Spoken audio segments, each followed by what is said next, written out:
আসছে গোপাল, যাচ্ছে গোপাল, ভাবছে গোপাল, হাসছে গোপাল, আসছে গোপাল, যাচ্ছে গোপাল, ভাবছে গোপাল, হাসছে গোপাল। যুগের পরে যুগ কেটে যায়, মানুষ তাকে ভোলে না।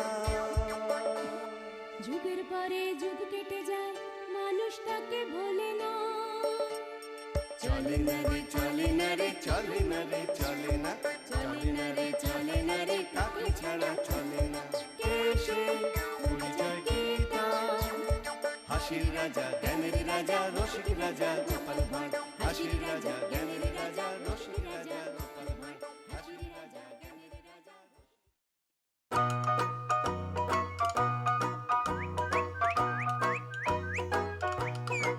যাই রাজবাড়িতে গিয়ে মহারাজকে একটু তেল মালিশ করে আসি। সামনেই আমার গিন্নির জন্মতিথি। রাজকোষ থেকে কয়েকটা মোহর হাতাতে পারলে গিন্নিকে একটা সোনার কানের দুল গড়িয়ে দেব। গিন্নিও খুশি হবে আর আমার ট্যাঁক থেকে মোহরও খসবে না। হ্যাঁ, হা হা হা হা।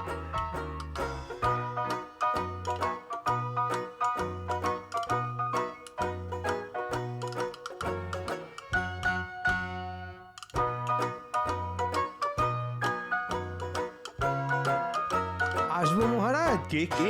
ওহ, মন্ত্রী তুমি? তা এত সকাল সকাল কি চাই শুনি? আগে রাজকোষের চাবিটা নিতে এলাম মহারাজ। কেন কেন?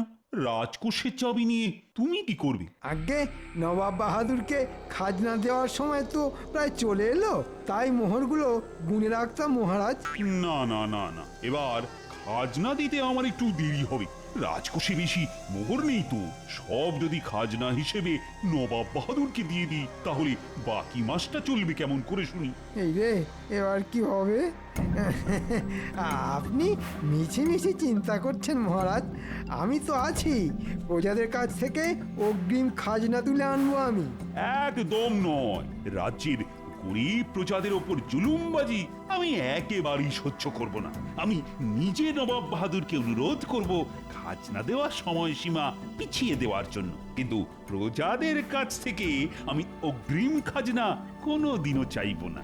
সে আপনি যা ভালো বুঝবেন তাই করবেন মহারাজ, কিন্তু আমাকে আপাতত রাজকোষের চাবিটা তো দিন। কেন? খাজনা যখন পরে দেব বললাম, তারপরেও রাজকোষের চাবি নিয়ে কি হবে শুনি? মানে এমনি মহারাজ, অনেকদিন রাজকোষ খোলা হয়নি তো, যদি তালায় জং পড়ে যায় তখন কি হবে? তালায় তেল ঢেলে দেব তাও ভালো, কিন্তু রাজকোষের চাবি আমি তোমাকে দেব না। হ্যাঁ, আচ্ছা মহারাজ। মন্ত্রী ভাবে আমি কিছুই বুঝি না। ওরে, আমি সব বুঝি। না, আমার উপর মহারাজের বিশ্বাস দিন দিন উঠে যাচ্ছে। এইভাবে চলতে থাকলে মহারাজ আমাকে আর কোনো দিন রাজকোষের চাবি দেবেন না। তখন আমাকে শুধু ওই বেতনের পয়সায় সংসার চালাতে হবে। সেটা কি করে হয়? রোজ যেমন সূর্য ওঠে, দিন রাত হয়, তেমনই মন্ত্রী চুরি করে, এটাই চিরন্তন সত্য। এবার কিছু একটা করে আমাকে মহারাজের মন জয় করতেই হবে, তাহলেই কেল্লা ফতে। এই দেখ না, এক ঢিলেই ওই পাকা আমটা আমি পেরে দেবো। ওরকম মনে হয়। আগে পেরে দেখা, তারপর তোর কথা বিশ্বাস করব।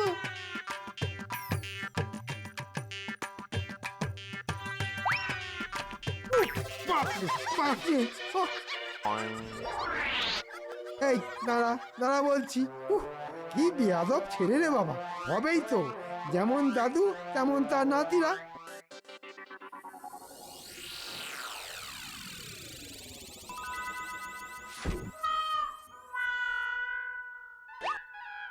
এই তো পেয়েছি। এই পাথরটা মহারাজের কাছে চমৎকারী পাথর বলে চালিয়ে দিতে পারলে কিছু মোহর ট্যাঁকে ঢুকিয়ে নেওয়া যাবে। হ্যাঁ, এটা দিয়েই আমি মহারাজের মন জয় করব। যাই, এখনই একবার রাজবাড়ির দিকে যাই।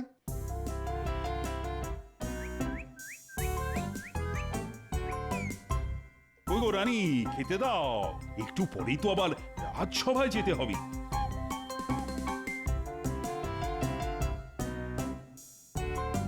এ কি আজও ভাত ডাল আর কুমড়োর ঘ্যাঁট? রোজ রোজ মাছ মাংস ডিম খাওয়া উচিত নয়, তাছাড়া আপনার বয়স হচ্ছে। ধুর, রোজ রোজ এই একই খাবার খেতে আমার মোটেই ভালো লাগে না। ও রানী, রানী গো, আমার যে আজ সকাল থেকেই বড় কচি পাঁঠার মাংস খেতে ইচ্ছে করছে। না না না, একদম নয়, আজ আপনাকে এগুলোই খেতে হবে। নিন নিন, জেদ ছেড়ে তাড়াতাড়ি খেয়ে নিন।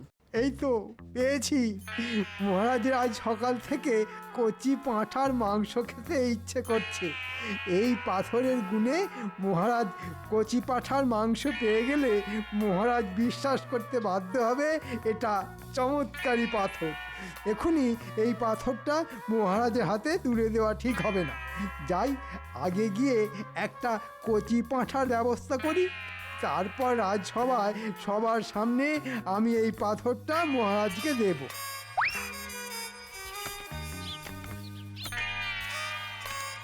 এই তো পেয়েছি।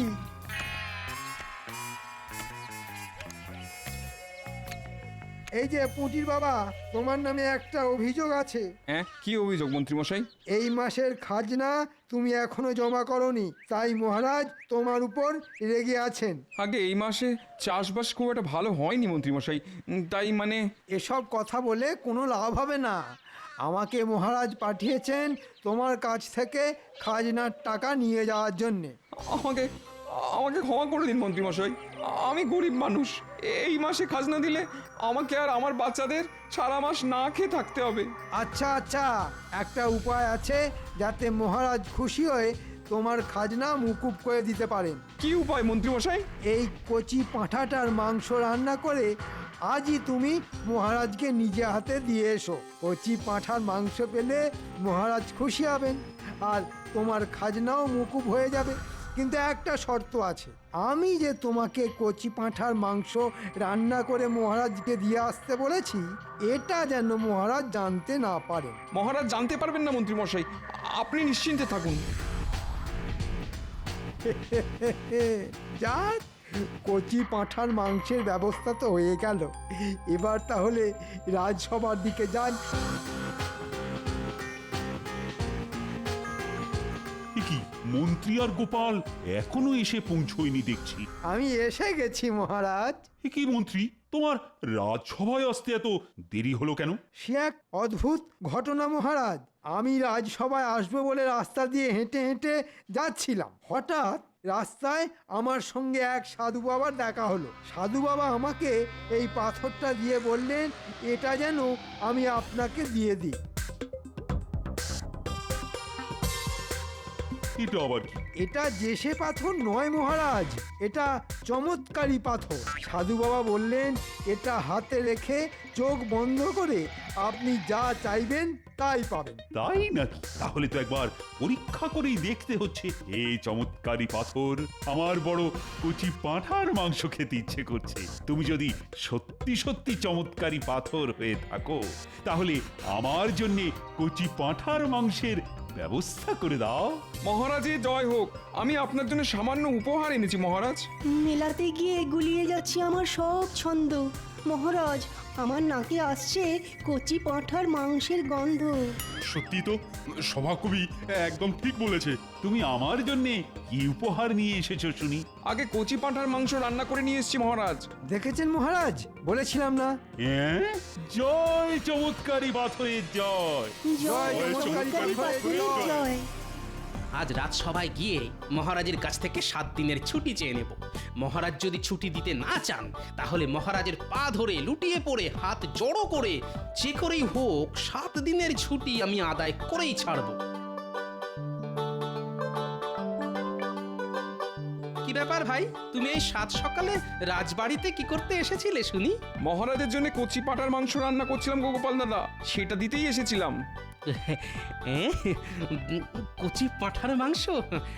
তা সেটা কি শুধু মহারাজের জন্যই রান্না করেছো? না না, তোমার জন্যও আছে গোপাল দাদা। আমি পুঁটির হাত দিয়ে তোমার বাড়িতে কচি পাঁঠার মাংস পাঠিয়ে দেবো। শোনো শোনো, বাড়িতে গিন্নি নেই বুঝলে, গিন্নি বাপের বাড়ি গেছে, তাই পুঁটিকে দিয়ে আমার বাড়িতে মাংস পাঠাতে হবে না। আমি নিজে তোমার বাড়িতে গিয়ে খেয়ে আসবো, কেমন? এবার আমি রাজসভায় যাই।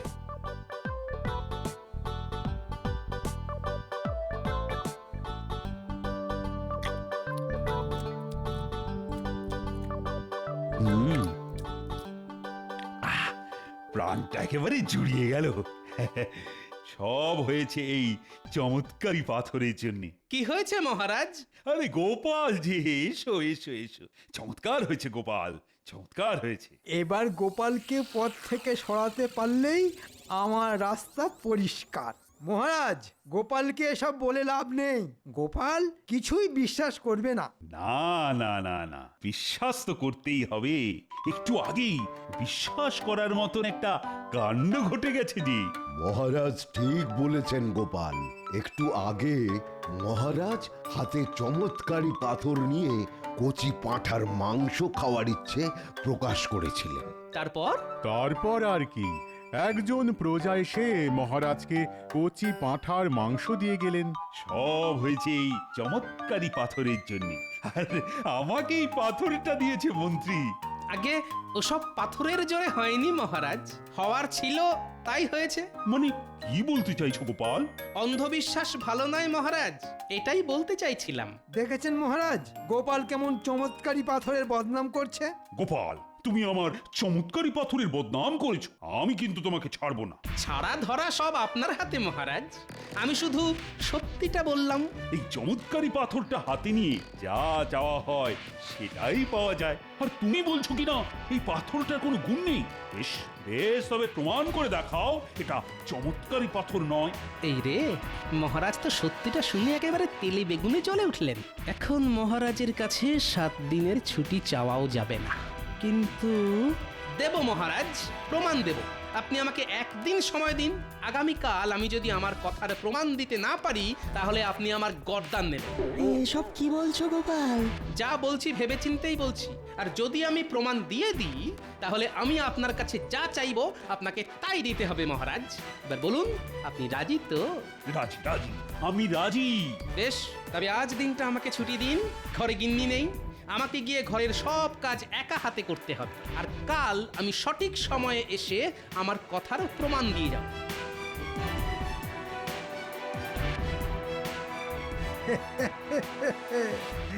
গোপাল কিভাবে প্রমাণ দেয় দেখবো শুধু। কাল গোপালের গর্দান যাবেই যাবে। গোপালকে নিয়ে না আর পারা গেল না। ওদিকে আবার নবাব বাহাদুর খাজনা পাওয়ার জন্য হাত পেতে বসে আছে।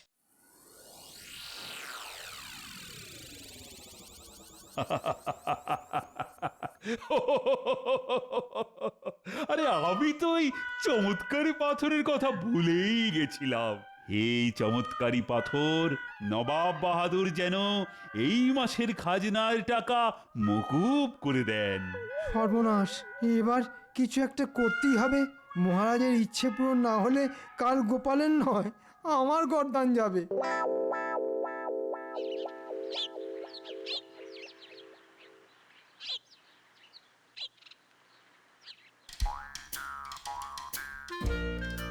কি হলো জাহাপানা? কি নিয়ে এত চিন্তা করছেন? মাস শেষ হতে চললো, কৃষ্ণচন্দ্র এখনো খাজনা পাঠালো না যে উজির। আমার মনে হয় রাজা কৃষ্ণচন্দ্র খাজনার কথা ভুলেই গেছে জাহাপানা। বলাচ্ছি আমি।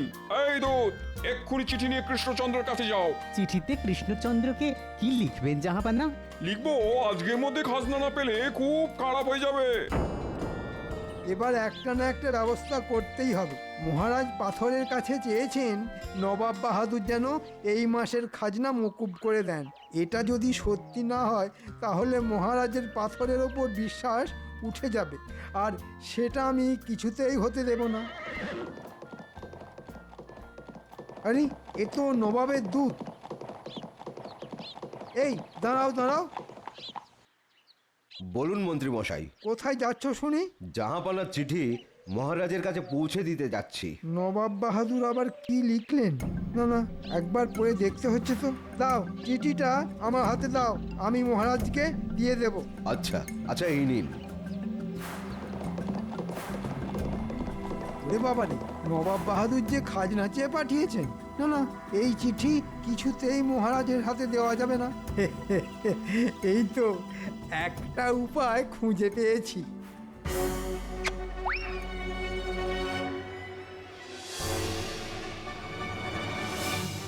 কি মন্ত্রী মশাই নবাব বাহাদুরের চিঠি ছিঁড়ে ফেললেন? কি নবাব বাহাদুর যে আজকের মধ্যেই খাজনা চেয়ে পাঠিয়েছেন? বেটা মন্ত্রীটা নিশ্চয়ই মনে মনে কোনো ফন্দি এঁটেছে। না না, মন্ত্রীকে একটু চোখে চোখে রাখতে হবে দেখছি।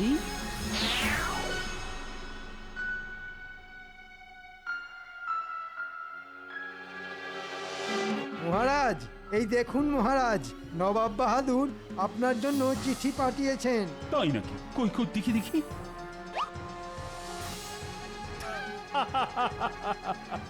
জানতাম, আমি ঠিক জানতাম এরকম কিছু একটা ঘটবে।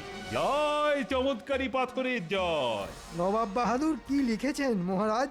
নবাব বাহাদুর লিখেছেন এই মাসের খাজনা উনি মকুব করেছেন। নবাব বাহাদুর নয়, এই চিঠিটা আমি লিখেছি। মন্ত্রী, আজ তুমি না থাকলে এই চমৎকারী পাথরটা কিছুতেই আমার হাতে আসতো না। আমি খুব খুশি মন্ত্রী, খুব খুশি। মহারাজ, খুশি যখন হয়েছেন তখন আজ থেকে রাজকোষের চাবির দায়িত্ব আমাকেই দিন না। এই নাও মন্ত্রী, এই নাও। আজ থেকে রাজকোষের চাবির দায়িত্ব তোমার। কাল শুধু দেখবো গোপাল কিভাবে প্রমাণ করে যে এই পাথরের কোনো গুণ নেই। আর গোপাল প্রমাণ দিতে না পারলে গোপালের গর্দান যাবে।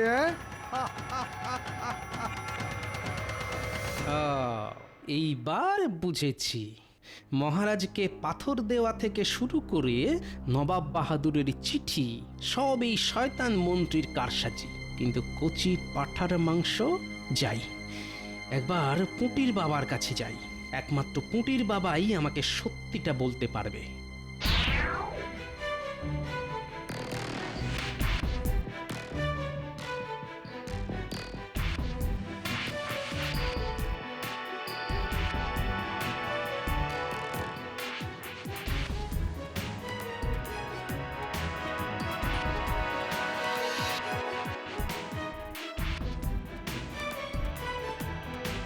পুটির বাবা বাড়ি আছে নাকি? গোপাল দাদা যে, এসো এসো এসো। আচ্ছা শোনো ভাই, আজকে হঠাৎ তুমি পাঁঠার মাংস কেন রাঁধলে বলো তো?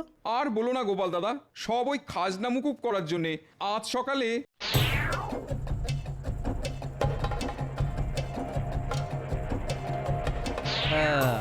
এইবার বুঝেছি।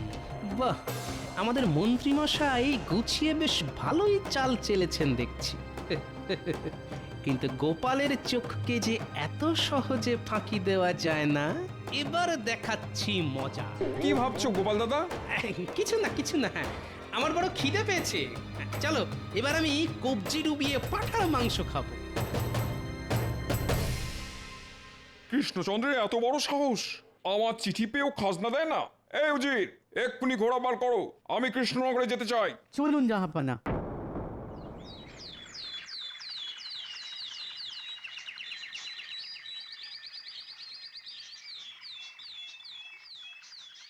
আজ গোপাল যদি নিজের কথা প্রমাণ দিতে না পারে, তাহলে আজই আমি গোপালের কর্তান নেব। ঠিক বলেছেন মহারাজ, গোপালের এত বড় সাহস চমৎকারী পাথরকে অপমান করে। মহারাজ, গোপালকে হাতের কাছে পেলে তবেই তো গর্দান নেবেন। সেনাপতি ঠিক বলেছে, এখনো গোপালের দেখা নেই। গোপাল মনে হয় পালিয়েছে। না না, পালাইনি।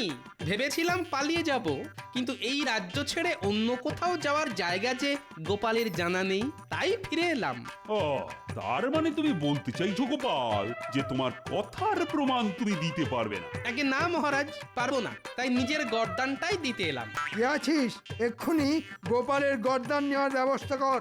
আমাকে ক্ষমা করবেন মহারাজ, ওই পাথরটা সত্যি সত্যি চমৎকারী পাথর, আমি বুঝতে ভুল করেছি মহারাজ। তুমি একটু দেরিতে বুঝেছো গোপাল, আর গর্দান নেওয়ার কথা তুমি নিজের মুখেই বলেছিলে। আগে গর্দান নেওয়ার আগে আমার একটা শেষ ইচ্ছে আছে মহারাজ। কি ইচ্ছে? চটপট করে বলে ফেলো শুনি। আমি একটিবার ওই চমৎকারী পাথরটা হাতে নিয়ে দেখতে চাই মহারাজ।